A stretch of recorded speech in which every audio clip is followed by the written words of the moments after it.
The #1 issue of concern here in California is our growing homeless crisis, and there's no easy solution. While state and local governments continue to spend millions to house and feed the homeless, a Bakersfield building contractor is taking action, doing his part to help those in need. Yeah, he is addressing the root of the problem, addiction, and he's giving people a reason to stay sober. KTLA's Glen with a story you'll see only on 5.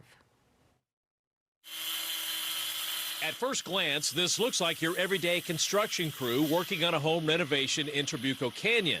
But these men all have something else in common. I started out, doing like soft drugs when I was 15, just like weed, mushrooms, stuff like that. Since a very young age, I was an alcoholic. Drug addiction, alcohol addiction. What Nick, Michael, and George have in common is their collective addictions.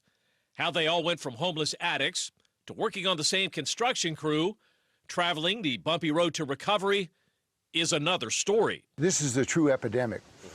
My daughter had a severe drug problem. She'd just do various cocktails, etc. And I had a very unique opportunity, even though she was an adult child, that I could intervene. And fortunately, through tough love, it worked. John Sabovich, who saved his daughter, is now trying to save others. Take that out. A building contractor by trade, he is also the founder and CEO of the Epiphany Foundation, an idea that started with a suggestion. I was then remodeling a 5-bedroom home, and I asked one of the subs, what do you think I should do with this? And he said, have you thought about a sober living facility? So John turned one of his Bakersfield rental properties into a sober house where Nick, Michael, and George have found refuge while learning to stay sober.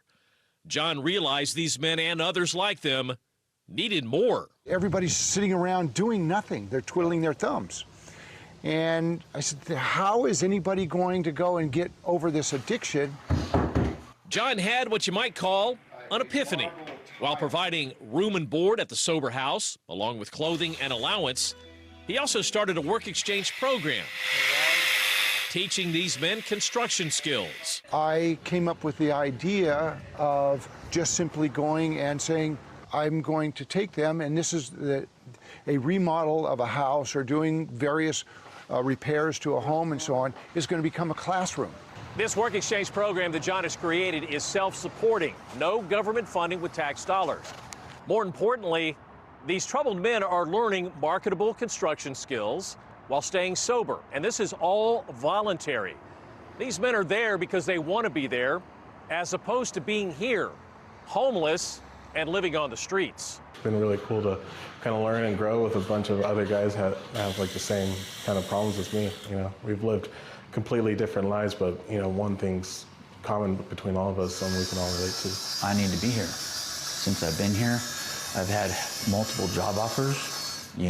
And I choose to stay here because I told these men here, I'm committed to you guys. I'm learning stuff that one day, now that I'm in sobriety, I know that I'm going to get back on my feet. I'm confident that I'm going to stay sober. The men here all have a goal related to their sobriety. Nick has a 3-year-old son. I do want to, get back and just be as good of a dad as I know I can be.